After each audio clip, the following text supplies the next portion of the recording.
చేస్తా, నీ అంతు చూస్తా, రేపే నీ ఫోటో ఆన్లైన్లో పెడతా. రకరకాల క్రైమ్ యాంగిల్స్లోకి వెళ్తున్న విషయం చూస్తున్నాం మనం.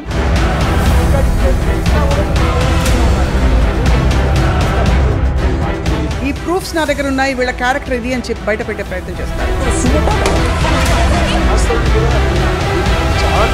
నేను తీస్తున్న విషయం వాళ్ళకి తెలియదు, బట్ నా ఫోన్ అక్కడ లాగేసుకున్నారు. 2 days నాకు ఫోన్ ఇవ్వలేదు మ్యామ్. మీకు అసలు వీడియో తీయాలని 2 days ఉంచారు నన్ను. కాదమ్మా, వీడియో తీయాలని ఇన్స్టింక్ట్ ఎలా వచ్చింది?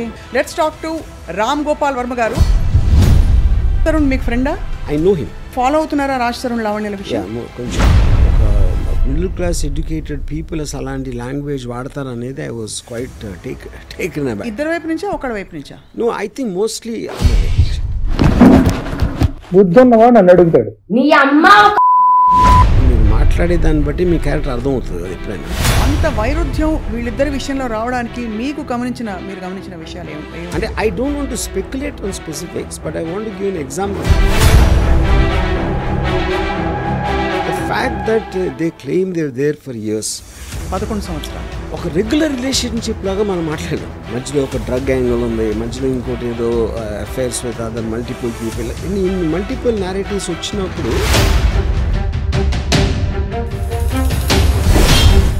I'm feeling very sorry for Raj. ఎందుకంటే దానికి కారణం ఏంటంటే I'm not saying criminal, but criminal minded. అంటే ఏదో ఒక భయంతో ఒక హెరాస్మెంట్కి గురయ్యి, ఇప్పుడు నాకు రాజే కావాలి అంటే చాక్లెట్ కాదు కదా.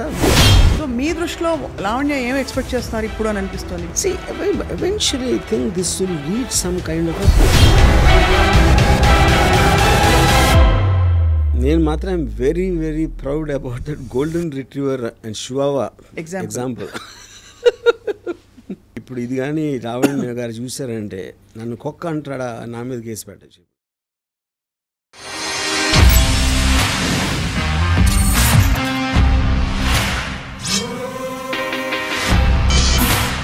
Hello and welcome to this very different and special episode of రాముయిజం.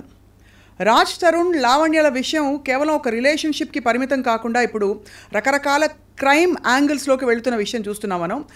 అనేక మంది వీడియోలు ఇంకా రకరకాల డేటా ఒకరిపై ఒకరు సంధించుకుంటూ ఈ ప్రూఫ్స్ నా దగ్గర ఉన్నాయి, వీళ్ళ క్యారెక్టర్ ఇది అని చెప్పి బయట పెట్టే ప్రయత్నం చేస్తారు. Let's talk to Ram Gopal Varma గారు. అసలు అన్ని విషయాల్ని ఆయన క్షుణ్ణంగా ఒక అనలైజ్ చేసేవారు. ఈ విషయాన్ని ఎలా అర్థం చేసుకుంటున్నారని చెప్పి. సార్ నమస్కారం. సో రాజ్ తరుణ్ మీకు ఫ్రెండా? I know him. You know him, right? Friend. So మీరు ఫాలో అవుతున్నారా రాజ్ తరుణ్ లావణ్యల విషయం? కొంచెం. Right. Maybe I don't know all the details. అంటే అక్కడ more than Raj Tarun what ever మీడియాలో జరుగుతున్నాయి కాంటాక్ట్స్ కన్నా ఈ రిలేషన్షిప్స్ ఆస్పెక్ట్ అనేది ఐ ఫీల్ అంటే ఇది దీంట్లో ఉన్న స్పెసిఫిక్ ఇన్సిడెంట్స్ మనకు కూడా అన్ని డీటెయిల్స్ తెలియకపోవచ్చు, బికాజ్ మీడియాలో రకరకాల వర్షన్స్ ఉన్నాయి and it is under investigation and blah blah you know. But when you here the audio recordings and all that is what which actually is very surprising. అంటే ఒక middle class educated people అలాంటి language వాడతారనేది I was quite taken aback. ఇద్దరు వైపు నుంచా ఒకడి వైపు నుంచా? నో, ఐ థింక్ మోస్ట్లీ అమ్మాయి వైపు నుంచి. అమ్మాయి వైపు నుంచి, లావణ్య గారి వైపు నుంచి, రైట్?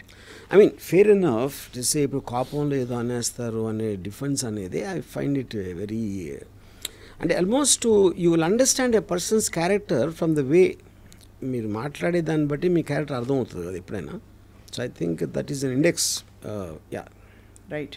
సో అంటే మీరు ఒకసారి ఒక కథ చెప్పారు, ఇద్దరు మనుషులు చాలా ఇష్టపడి ఒక 6 నెలల తర్వాత they can't the very very existence అని చెప్పి, అంత వైరుధ్యం వీళ్ళిద్దరి విషయంలో రావడానికి మీరు గమనించిన విషయాలు ఏమి? అంటే I don't want to speculate on specifics, but I want to give an example in the context. ఇప్పుడు ఫస్ట్ వచ్చినప్పుడు నువ్వు లేకపోతే నేను లేను, నువ్వే నా ప్రాణం, నువ్వు లేని జీవితం లేదు అని అదొక అలాంటి కమిట్మెంట్ చేసిన తర్వాత ఆ ఇంటెన్సిటీని మెయింటైన్ చేయడం కష్టం అవుతుంది. అప్పుడు ఒక పర్టికులర్ టైంలో మీరు ఆ ఇంటెన్సిటీ పోయినప్పుడు the other person feels betrayed. అప్పుడు అలా అన్నావు, ఇప్పుడు ఇలా అనలేదు ఇలా you know. But I think that is still a normal thing. ఇక్కడ కొంచెం ఏంటంటే నాకు the fact that they claim they are there for years, 11 సంవత్సరాలు, అదొకటి. దాని తర్వాత he has some complaints about her, she has some complaints, ఇవన్నీ చేసి అది ఆల్మోస్ట్ ఒక రెగ్యులర్ రిలేషన్షిప్ లాగా మనం మాట్లాడలేం. మధ్యలో ఒక డ్రగ్ యాంగిల్ ఉంది, మధ్యలో ఇంకోటి ఏదో affairs with other multiple people, ఇన్ని మల్టిపుల్ నేరేటివ్స్ వచ్చినప్పుడు అది ఒక యావరేజ్ రిలేషన్షిప్ ఒక జనరలైజ్ చేయడానికి ఆస్కారం లేదు ఈ పర్టికులర్ కేసులో నా ఫీలింగ్. రైట్. బట్ నేను అంటే నాకు తెలిసినంత వరకు I'm feeling very sorry for Raj Tarun honestly. I see. ఎందుకంటే దానికి కారణం ఏంటంటే ఒకటి ఆడియో టేప్స్లో తనకున్న ఒక కంట్రోల్ కానీ ఒక ఆస్పెక్ట్, రెండోది అపరెంట్లీ తనేదో ఎప్పుడు హెల్ప్ చేసింది బిగినింగ్ డేస్లో, and I'm sure is return that multiple times.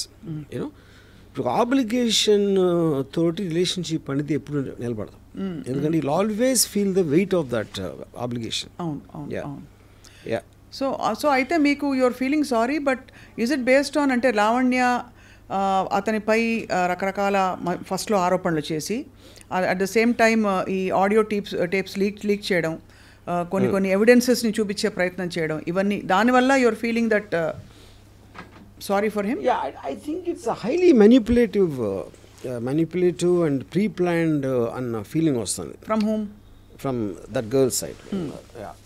అంటే ఒక almost I'm not saying criminal, but criminal minded. అంటే ఆడియో రికార్డింగ్ చేయటం, ప్రతి ఫోన్ రికార్డ్ చేయటం అలా అలవాటు ఎవరికి ఉంటుంది, ఎందుకు చేస్తారు? They always want to gather that and to use it on some other day. So that is bordering on criminal behaviour అంటున్నాను. బట్ ఆ అమ్మాయి కూడా ఫ్రాంక్లీ ఏదో ఒక భయంతో ఒక హెరాస్మెంట్కి గురయ్యి, లేదు ఏదో జరిగిపోతుంది, I will lose this person రేపటి రోజున అనే ఒక బెంట్ ఆఫ్ మైండ్లో నేను 11 సంవత్సరాలు ఇచ్చానంటే చెప్తున్నా. లూజ్ దిస్ పర్సన్ అని మీరు బలవంతంగా ఒక పిజన్లో పెట్టేస్తే, ఒక పంజరంలో బంధించేసి అంటే ఒక ఊపిరాడకుండా చేయటం అనేది how is that valid point?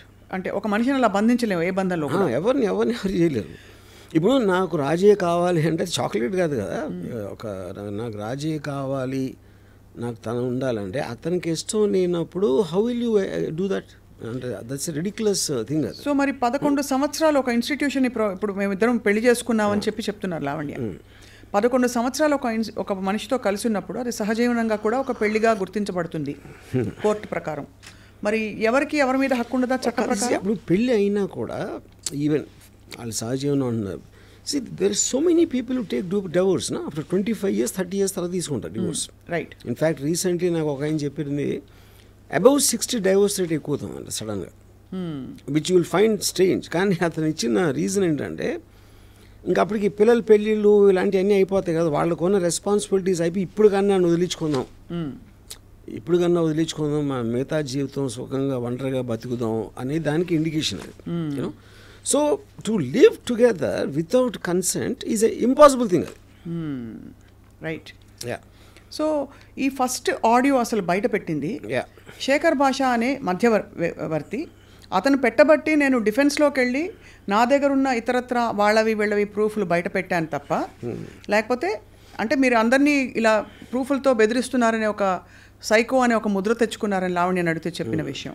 So first అతను బయటపడడం తప్పు చేస్తాడా? First of all, I don't think that's true, because I think Shekhar Basha came in a much more recent times ever since this happened. నాకు తెలిసి అతను 30 days తర్వాత ఇప్పుడు audios we are hearing right from the beginning, అదొక point.